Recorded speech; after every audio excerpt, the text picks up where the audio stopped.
Olá para você que acompanha a TV Paraguaçu. Eu vou conversar hoje com o Josué Sena, que é agente de saúde, e vai falar um pouquinho para a gente da situação da dengue aqui no município de Paraguaçu Paulista. José, obrigado pela presença. Queria que você começasse falando como é que está a situação nesse momento em Paraguaçu Paulista em relação à dengue. Nós, da Vigilância em Saúde, que agradecemos a oportunidade de estar explanando à população sobre a importância de estarmos falando sobre dengue, né?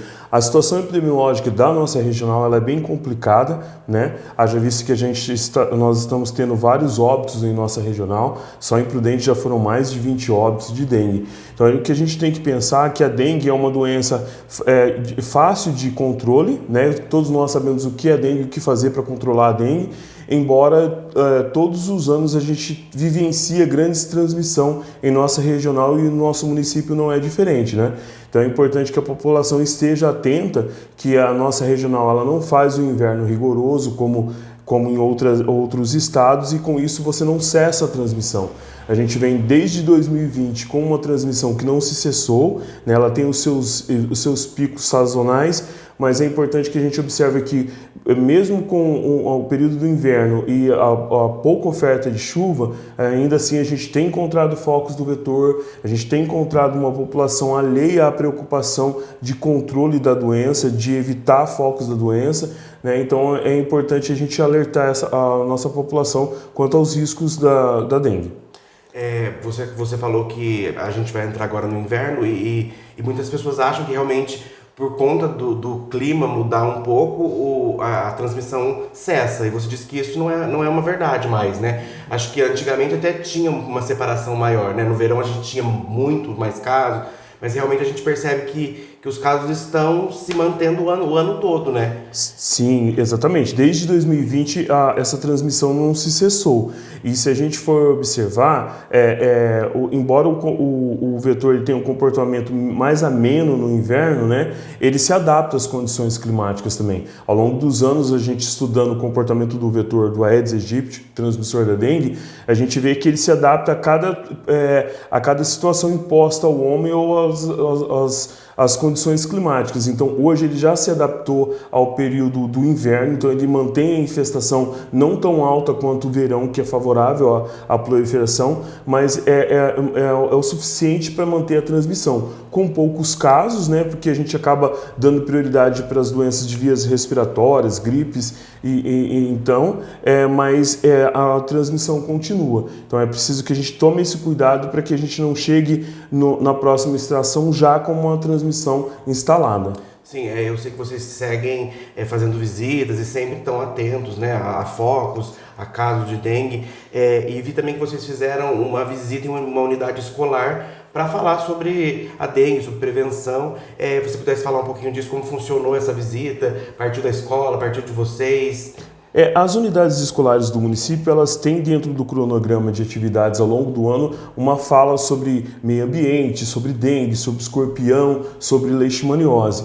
E sempre que possível as escolas acessam a equipe para estar indo um agente ou outro, ou os agentes da própria unidade mesmo local, para estar fazendo uma fala mais técnica a respeito da problemática dengue, né? Então nós estivemos no Osório, foi uma experiência super bacana, que a gente teve uma semana de escorpião e de dengue, então nós fomos lá falar com as crianças e foi muito proveitoso, né? A gente sempre, ao longo dos anos, a gente trabalhou com a criança, porque a gente acredita que a criança leva essa informação para casa e a gente começa a ter mudança de comportamento. Embora essa mudança de comportamento ela não seja tão impactante como nós gostaríamos, ela leva um certo tempo, mas é uma sementinha que a gente vai plantando e vai educando a nossa próxima geração com essa problemática. E eu sei que todo mundo está cansado de saber o que a gente tem que fazer para combater isso, né? Mas se você pudesse falar mais uma vez, para ver se isso vai entrando na cabeça das pessoas e que elas realmente se preocupem, né? Comecem a se preocupar, pelo menos com o quintal, com o ambiente, o mínimo ambiente que a gente vive, né?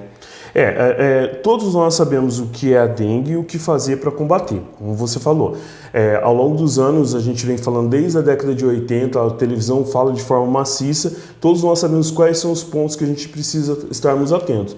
Mas a gente frisa que se cada um de nós tirarmos 5 minutos, apenas 5 minutos do nosso tempo durante a semana toda, então durante a semana eu vou tirar 5 minutos para eu dar uma volta no meu quintal, para identificar possíveis objetos que possam acumular água e eu dessa forma eliminá-los, eu consigo controlar a transmissão, a infestação, e com isso eu não teria uma transmissão da doença.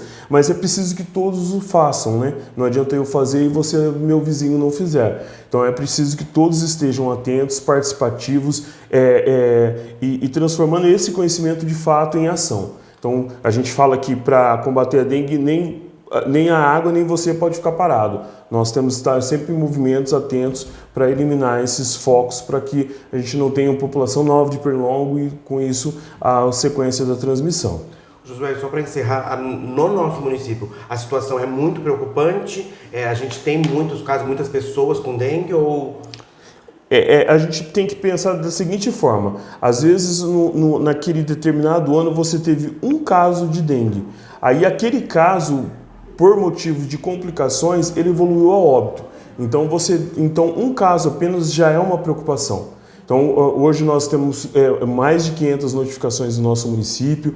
Eu acho que a gente está totalizando um pouco mais de 100 casos em nosso município. Mas, assim, mesmo que seja uma quantidade aparentemente confortável em relação a outras cidades da região, não é confortável por conta do período, porque o período era para estar bem mais ameno, bem mais tranquilo. Então, assim, a gente tem que pensar que um caso ele pode levar a óbito.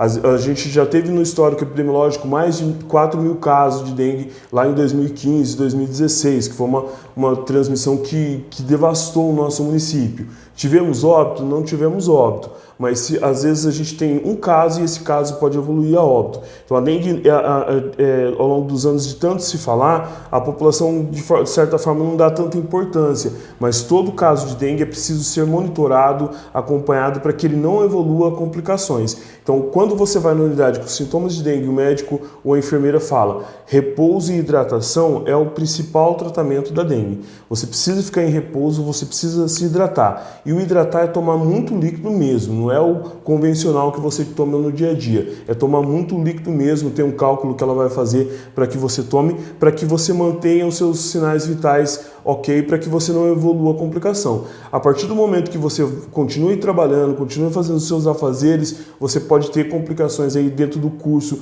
que é uma doença de curso benigno de média 7 dias.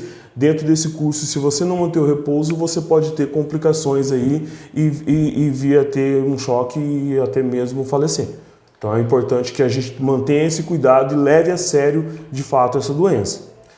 Eu agradeço então a sua participação e peço que a população entre nessa luta junto, né? Porque é um trabalho muito difícil de ser realizado e que só vai fazer efeito se todo mundo fizer junto. Então, independente da quantidade de casos que a gente tem, independente da estação do ano que a gente esteja, é importante que todo mundo faça a sua parte e cuide do seu quintal e que tente fazer com que a sua rua entre nessa, porque senão a gente pode vir a ter um novo surto, como o Josué falou, e com certeza isso não é uma coisa que ninguém quer, né?